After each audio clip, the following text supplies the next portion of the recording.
Hey guys, it's John, your Tennessee flying farmer.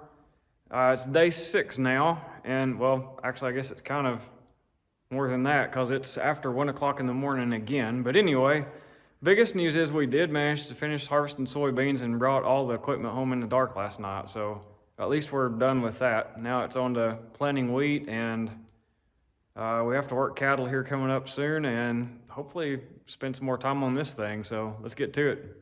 This guy's good. Now, here's our farmer, John Homebred. Look at that! Oh my God! That was good. Whoa!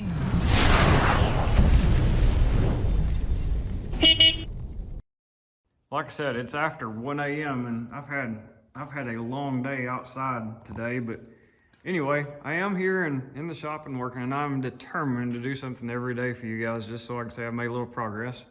Not a whole lot today either because I didn't get up here until nearly midnight, but anyway, I've got the top window kind of clamped down and I've put the first Cleco in. So here in a few minutes, I'm going to get my heat gun and just essentially stress relieve all of this where I've put those extra little bends in the windows and all that kind of stuff.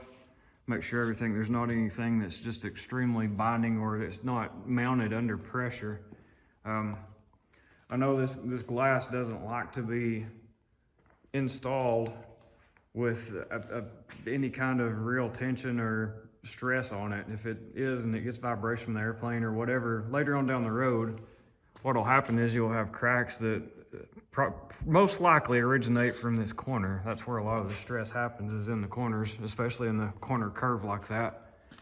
So anyway, from all the people I've talked to and sort of what I've learned from building the other plane and stuff, I think it's a good idea to just get a heat gun and not get it too hot and don't get it so hot that it becomes soft or anything, but enough to stress relieve it. I'm also learning a fair amount about titanium and actually fabricating it, working it. It's an interesting material, that's for sure. I said in the last video I'm running into some issues threading it, and that's true.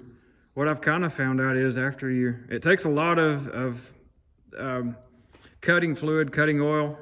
You have to make sure, and I think this is one of those metals that would probably benefit from having a constant flow type penetrating oil or cutting fluid going on it. I don't have that set up to be able to thread, but I think that would be very beneficial.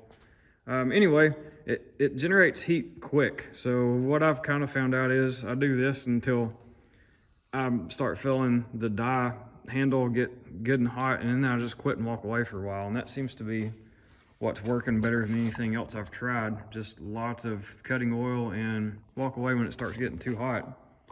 What else I've noticed is that titanium, when it's abraded, like when you're standing on it or using a grinding or any kind of cutting type stuff, it makes a very white and a very bright spark.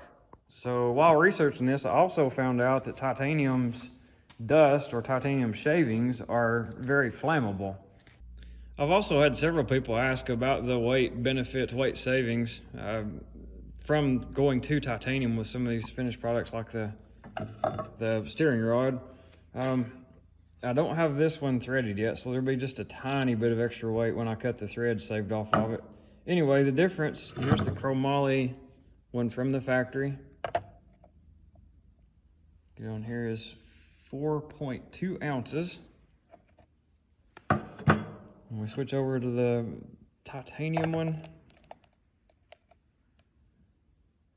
it is 2.4 ounces. So not huge, and it's nothing that's going to benefit you in a way that's going to be astronomical, but it's a pretty cool concept. And again, I've kind of enjoyed working with the titanium, so it's just something unique and something I can mark off, I guess, my bucket list of, something I wanted to try and fabricate and weld. So anyway, there we go. Okay guys, I've managed to stress relieve with heat. Got the corners of the windows done like I was wanting to. I've got one Cleco in the actual top window, moving back on the top ribs up there. I'm gonna wait to drill the rest of them, make sure I have the spacing right and all that. I'm gonna have to get my computer out and look and make sure I've got everything just the way I want it. And I probably need to sleep on this because this old boy's tired. It's been, like I said, it's been a long couple of days, and I've still gotta, well, it's getting close to 2 o'clock in the morning now. I still have to go in and get a video put together for you guys. So I'll be up another, at least an hour or so, but, and then the alarm set at 7 o'clock in the morning. So anyway, that's how life rolls. Yeah, let's try it again tomorrow. I'll catch you later. Thank you. Bye.